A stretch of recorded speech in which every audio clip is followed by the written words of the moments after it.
Hello everyone, thanks for tuning in. In this video I'm going to show you how to move an existing VM from regional to availability zone. I'll explain how it works and we'll see it in action. Let's get started.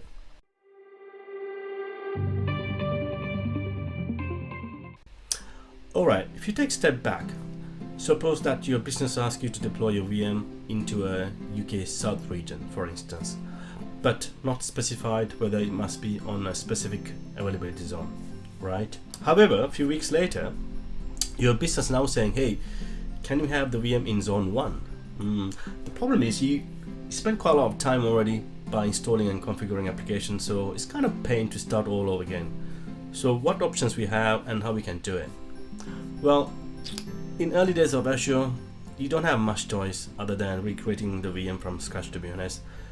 But today we have a few ways to do it. Option number one, it's kind of traditional ways to do things, taking snapshot of the existing VM and then creating a new VM from the snapshot, reconfigure everything.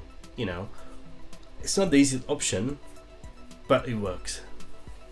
Or unless you are someone who's using infra as a code, some kind of automation to deploy your workloads. You just need to change few parameters and press the button and you're done. Option number two, Azure Resource Mover. Well, this is handy if you are looking to change the region completely. For instance, you have created the VM in UK South and now you have to move to UK West, right? It's also helpful if the VM is encrypted, because the encrypted VMs are not easy to move. However, in my requirement here is very simple, just to move the VM into a zone without changing the region or subscription. So this is where the option 3 comes to play. Option number 3 is basically VM regional to zone move, right? Which is the latest addition, which we are focusing on this video. Still not the perfect option though, one click redeploy everything. We're not there yet. However, Azure take care of some of the manual tasks like we discussed in the option 1 to make life easier. Now, before we start, it's important to understand the behind the scene. Azure will clone your source VM and create a new VM in the target zone, right? So it's not really moving existing VM to A to B, right? At least the time of recording, bear in mind this is still in public preview, okay? There are a few things I would like to highlight. There's a downtime to the source VM. During the process, Azure will automatically stop and deallocate the source VM to avoid any data losses during the cloning process. Number 2, new IP addresses will be allocated, could be private or public, because it's creating a new VM in the target zone rather than moving existing VM. You can still stick to the same VNet subnet, right? But if you like to preserve existing IPs, then workaround is to swap them once the operation is completed. Number 3, if your VM is already part of any availability zone, then this option not allowing you to move the VM to a VM between zones, right? Again, at the time of the recording, this might change later. It only works at the moment. This only works from regional to one particular zone. It's only one way, right? There's no coming back. You can revert back. So if you try to do, you get some sort of warning message saying the VM is already part of the availability zone, so you cannot move any further. Okay, I think we have covered main topics. So let's start with the demo.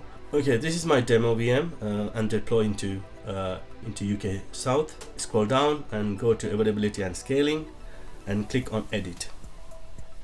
You have option here to select which zone you would like to move the VM to. For this demo, I'm going to choose zone 1. It needs to create a manage identity during the process. So you by ticking the box here, you grant him permission to do so. And once you're done, click next, and then now it goes through some validation process. It will start adding new resources and then do the validation after. Here you have few options to change the target resource values. For instance, you can give a new name or keep the same name as the source VM, as well as the network interfaces and IP addresses, things like that. You also have possibility to change the subnet if required, and VNet and subnet. By the way, VM will also move into a new resource group, right? Azure will create a new resource group by default. However, if you would like to change back to the initial resource group, then you can do that using Azure Resource Group Mover. I'm gonna leave all these options here by default and then click validate. Once the validation process is completed, you must confirm that you understand the source VM will be stopped, so you have to tick the button. Of course, you can restart the VM once the copy cloning process is completed. For me, whole process took around, from start to finish, around 5-6 minutes. It may take longer depending on the number of disk and size of the VM, things like that.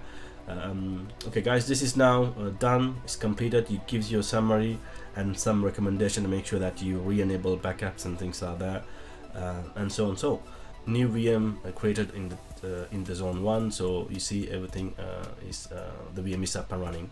Guys, I would like you to focus on some of the limitation. I'll put link into the description, or you can either post the video. This is from compute point of view. Example, if the VM is part of the availability set already, the move is not supported, things like that. From the storage point of view, if the VM using a managed disk or ultra disk, things like that, the move is not supported, at least at the moment. Still bear in mind, this is still in public preview. Okay, so there you have it guys. I hope you enjoyed the video and it was useful. I'm planning to bring more Azure related content in regular basis, so please hit the like button and subscribe to the channel, and thank you for watching. See you soon.